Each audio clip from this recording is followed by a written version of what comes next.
Hello guys, welcome back in my YouTube channel EduChange. Today we are going to learn a very interesting and useful lesson from standard 6. It is 3.3 eco-friendly celebrations. Eco-friendly celebrations म्हणजे काय तर पर्यावरण स्नेही उत्सव. ठीक आहे. तर celebration म्हणजे उत्सव. आपण जे साजरे करतो, आपण सणवार साजरे करतो त्याला म्हणायचं सेलिब्रेशन्स. ओके.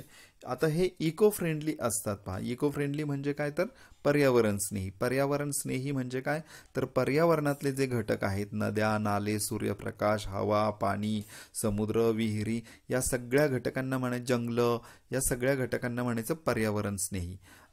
हे सगळे पर्यावरणाचे घटक झाले. आणि मग या पर्यावरणाच्या घटकांना आपण कुठलीही तोशीस लागू न देता किंवा त्यांचं संरक्षण आपल्याला करून जेव्हा आपण एखादं उत्सव सण समारंभ साजरे करणार आहोत तेव्हा त्या समारंभाला म्हणायचं आहे eco friendly celebrations. Okay. So remember one thing that this whole lesson we are going to read a letter and through that letter we will learn something new for all of us. Okay, so first of all I am going to read this letter for all of you. Also you all have to study format of letter, how to write a letter. It is quite important for all of you. Actually nowadays we forget how to write letters because today we are using devices like mobiles and other devices to make contact with each other. So it is important to study about letters. आमच्या काळामध्ये आम्ही काय केलं, आम्हाला हे mobile वगैरे नव्हते त्या काळी. मग त्यावेळेस आम्ही एकमेकांना जे संभाषण करायचो, एकमेकांना संपर्क साधायचो, तर त्यासाठी लेटर्स वापरायचो, आम्ही पत्र वापरायचो. आणि मग हे पत्र लिहायचे भरपूर काही नियम असायचे. आत्ताच्या काळामध्ये फारसे नियम आपण ते पत्र लिहिताना पाळले जात नाहीत. तरीसुद्धा ठराविक जे काही नियम आहेत ते आपण इंग्रजी पत्रलेखनामध्ये समजून घेणार आहोत. पहिला मुद्दा या ठिकाणी, उजव्या हाताला ज्याने पत्र लिहिलं त्याचं नाव लिहायची पद्धत होती, परंतु या ठिकाणी आता फक्त आपल्याला जिथून पत्र पाठवलं त्या ठिकाणाचा उल्लेख केलाय आणि जेव्हा ज्या तारखेला पत्र पाठवलं त्या तारखेचा उल्लेख केलेला आहे. तर हे पत्र जो वाचतो त्याच्या ह्या गोष्टी लक्षात यायला हव्यात की हे पत्र 25 सप्टेंबरलाच पाठवलंय आणि पुण्याहून पत्र आलेलं आहे. ठीक आहे. पहा आता, आणि ज्याला पत्र पाठवायचं त्याचा इथे डाव्या हाताला उल्लेख केलाय, डिअर अथर्व. डिअर म्हणजे प्रिय अथर्व. अथर्वला हे पत्र पाठवलंय. पहा, आणि जो पत्र पाठवतो ना त्याचा उल्लेख सगळ्यात शेवटी येतो. पहा, युअर्स लव्हिंगली शर्व, तुझा प्रेमळ शर्व, अशा अर्थाचं ते फ्रेज असते. आता या ठिकाणी पहा, मी पत्र वाचतो आणि पत्र वाचताना while reading the letter I will try to explain all the meaning of that letter in Marathi also. because of your understanding I feel that it is important to learn in Marathi or in your mother tongue. It is quite important. So read with me and also learn to understand. Okay. First of all, look here. I received your letter. मला तुझे पत्र मिळाले, असं अथर्वला म्हणतोय. कोण? शर्व म्हणतोय त्याला की मला तुझे पत्र मिळाले. हे फर्स्ट ऑफ ऑल कॉंग्रॅच्युलेशन्स. हां, पहिल्यांदा तुझं अभिनंदन. It's really amazing that you have celebrated eco friendly Ganesh Utsav in America. तुझं अभिनंदन. का अभिनंदन केलंय तो म्हणतोय, इट्स रिअली अमेझिंग, खरंच आश्चर्यकारक आहे की तुम्ही लोकांनी अमेरिकेमध्ये गणेश उत्सवाचा समारंभ साजरा केला आणि तोही कसा, तर तो इको फ्रेंडली. Eco friendly. आता गणेश उत्सवामध्ये काय बरं इको फ्रेंडली करू शकतो, तर मी सुरुवातीला सांगितलं की गणपतीच्या ज्या मूर्ती असतात त्या इथून मागे बऱ्याचदा प्लॅस्टर ऑफ पॅरिस किंवा इतर केमिकल रंग वगैरे वापरून त्या तयार केल्या जायच्या. But now days most of the people they are making Ganesh that statue with their own, because they are using some natural things like soil and natural colors, and by using these types of natural things they are making मूर्तीज. Okay. तर अशा पद्धतीने त्या मूर्ती ते काय करत आहेत, तयार करत आहेत आणि त्यालाच म्हणायचं इको फ्रेंडली.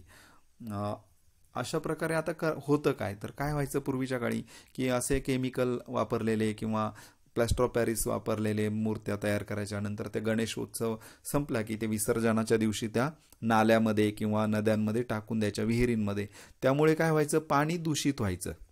तिथले जलस्रोत जे होते त्या ठिकाणी ते बंद व्हायला लागले. आणि हे सगळं काही लक्षात आल्यानंतर माणसांना सुचलं की नाही, आता आपण बदल करायला हवा आणि म्हणून ते जे दूषित व्हायचं प्रमाण होतं ते आपल्याला कमी केलं पाहिजे. म्हणजे म्हणजे यालाच म्हणायचं इको, की आपण तिथे पाण्याचा विचार केला. आणि पाणी हे जे स्रोत आहे निसर्गातला, पर्यावरणातला घटक, आपल्याला माहिती आहे पाणी हे किती महत्त्वाचं आहे आपल्या प्रत्येकासाठी. म्हणून म्हणून इको फ्रेंडली, की प्रत्येक सणवार साजरे करायचे ना करा, परंतु तिथे तुम्ही जास्तीत जास्त पर्यावरणाचा विचार करणं गरजेचं आहे. तर त्या ठिकाणी ठीक आहे, पुढे आपण पाहूयात. Please write to me more about it. मला तुम्ही इको फ्रेंडली गणेशोत्सव कसा साजरा केला ना याविषयी आणखी लिहून पाठव, असं शर्व म्हणतोय पहा. पुढे, here we are also planning to celebrate an eco friendly Diwali. आम्ही सुद्धा इकडे आता दिवाळी इको फ्रेंडली साजरी करणार आहोत. इको फ्रेंडली म्हणजे पर्यावरण स्नेह. आता कुठे इथला पॉईंट लक्षात घ्यायचा आहे तुम्ही, की बुवा आपण सण साजरा करतोय दिवाळी, मग दिवाळीमध्ये कशाने बरं त्रास होतो, की जे वापरल्यामुळे आपले पैसे पण संपतात आणि आपलं डोळ्यांना पण इजा होण्याची शक्यता असते, हवेचं प्रदूषण होतं. तर असा कोणता घटक आहे दिवाळीमध्ये? तर दिवाळीमध्ये असतात क्रॅकर्स, आहे का नाही.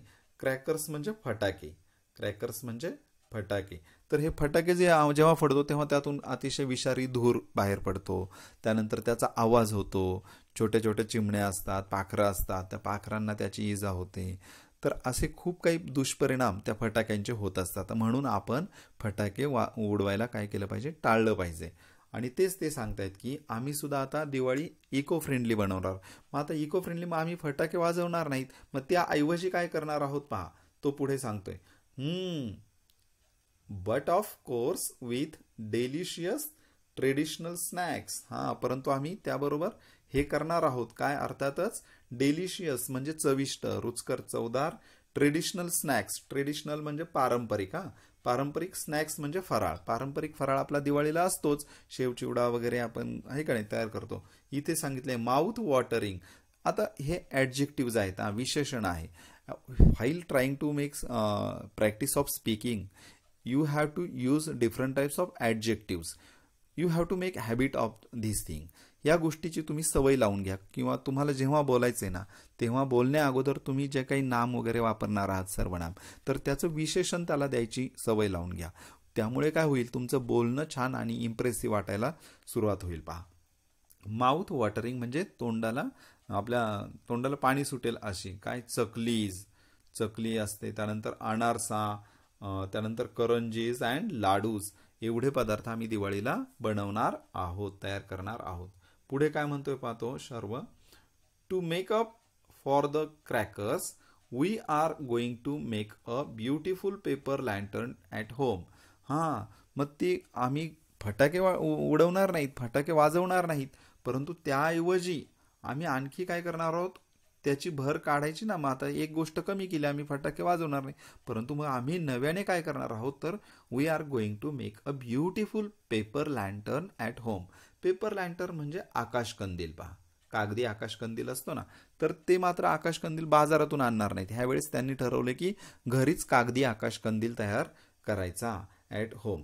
आता इथे एक गोष्ट लक्षात घ्या आपल्याला, वी आर गोइंग टू, ही फ्रेज लक्षात घ्या. We are going to, we are going to, this phrase is used for making future tense, future sense, की तुम्हाला भविष्य काळ सांगायचं आहे ना, त्यासाठी गोइंग टू ही फ्रेज वापरली जाते पहा बऱ्याच वेळा. आणि गोइंग टू म्हणजे तिथे तुम्ही शाल पण वापरू शकता, की we shall make a beautiful paper lantern. आम्ही ॲट होम, आम्ही घरी ते बनवू, परंतु बनवणार आहोत, असा भविष्य काळातली ती रचना आहे, म्हणून गोइंग टू फ्रेज लक्षात घ्या. पुढे, I am also going to make a model of fort Raigad. मी आणखी, मॉडेल म्हणजे प्रतिकृती, कशाची प्रतिकृती बनवणार आहे मी, फोर्ट रायगड, रायगड किल्ल्याची. फोर्ट म्हणजे किल्ला, आणि रायगड किल्ला माहिती आहे, छत्रपती शिवाजी महाराजांची राजधानी होती पहा. तर त्या रायगड किल्ल्याची मी काय करणार आहे, प्रतिकृती तयार करणार आहे. I am collecting some pictures and a lot of information about Raigad. आता मी काय करत आहे, रायगडाची चित्र जमा करत आहे. कलेक्टिंग म्हणजे संग्रह करणे, जमा करणे, आणि पिक्चर्स म्हणजे चित्र. And a lot of information, a lot of म्हणजे ही फ्रेज लक्षात घ्या, अ लॉट ऑफ म्हणजे पुष्कळ, खूप. इन्फॉर्मेशन म्हणजे माहिती, मी इन्फॉर्मेशन अबाउट रायगडाविषयी इन्फॉर्मेशन जमा करत आहे. आता गेस करा तो काय वापरत असेल इन्फॉर्मेशन जमा करायला. बघा बरं, मोस्टली ही कॅन गुगल. गुगलवरून तो माहिती सगळी जमा करू शकतो. तशा पद्धतीने तो माहिती जमा करत आहे. किंवा इतर आपल्या घरातील मोठी मंडळी असते, त्यांना सुद्धा याच्याविषयीची माहिती असते. किंवा पुस्तकांमध्ये वेगवेगळी तुम्हाला त्या रायगडाची चित्र, त्याची माहिती मिळू शकते. तर अशा पद्धतीने माहिती गोळा करता आली पाहिजे. When are you planning to come to India? तू भारतात यायचं कधी प्लॅन करत आहेस, कधी नियोजन करत आहेस? We are all waiting to meet you. आम्ही तुझी वाट पाहत आहोत, तुला भेटण्यासाठी आम्ही तुझी वाट पाहत आहोत. रिमेंबर ब्रो, लक्षात ठेव भावा, we are not just cousins, we are friends too. लक्षात ठेव, आपण काही फक्त चुलत भाऊ नाहीत एकमेकांचे, आपण चांगले मित्र सुद्धा आहोत. I always love to read your letters. मला नेहमी तुझे पत्र वाचायला आवडतात. ऑलवेज म्हणजे नेहमी, मला तुझे पत्र नेहमी वाचायला आवडतात. Atharva, I have heard a lot about thanks giving and Halloween in the US. म्हणजे हा म्हणतोय शर्व की अथर्व, मी तुमच्या US मध्ये जे हॅलोवीन आणि थँक्स गिव्हिंग हे जे होतात ना फेस्टिवल, यांच्याविषयी मी खूप काही ऐकलं असेल त्याने, टी व्हीला म्हणा किंवा रेडिओला किंवा मोबाईलवर काही पाहिलं असेल. तर हे काय आहे ना, आय एम रिअली क्युरियस. मी खरोखर त्याची मला उत्सुकता आहे ते समजून घ्यायची. क्युरियस की to know more about them. त्याच्याविषयी जास्तीची माहिती मला हवी आहे. Please do write to me. कृपया मला ती माहिती पाठव, लिहून पाठव असं म्हणतो. आता इथे सुद्धा do write me, do main verb आहे आपलं राईट, परंतु राईटच्या अगोदर डू वापरल्यामुळे काय झालं, please do write to me म्हणजे मला ती नक्की पाठव. थोडक्यात आग्रहाने सांगितलंय, प्लीज डू राईट टू मी.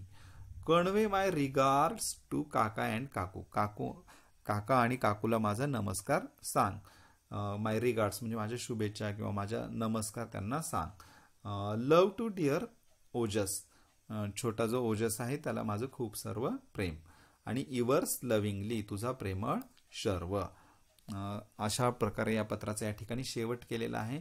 शेवटी अशा प्रकारे फ्रेज वापरायची, इवर्स लव्हिंगली आणि तुमचं नाव टाकायचं. अशा पद्धतीने या ठिकाणी पुस्तकामध्ये तुम्हाला पान नंबर 62 वर एक छोटंसं पत्र दिलेलं आहे.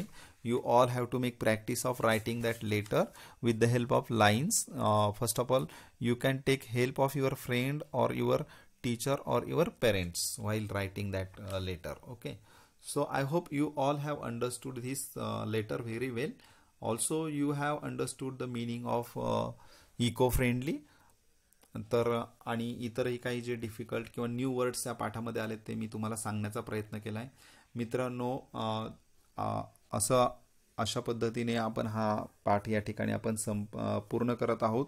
I hope you are enjoying my teaching and I hope that you are taking interest in your learning. Actually, with the help of YouTube, using different videos to learn your textbook, it is quite interesting. Also, it is interesting. I am feeling my teaching very interesting for all of you because you are going to connect with me. So don't forget to share and subscribe my YouTube channel to your friends. And also, if you have any difficulty or any doubt in your mind, you can comment me. I will try to explain all the things. Okay. Bye everyone. Thanks for joining with me. Bye.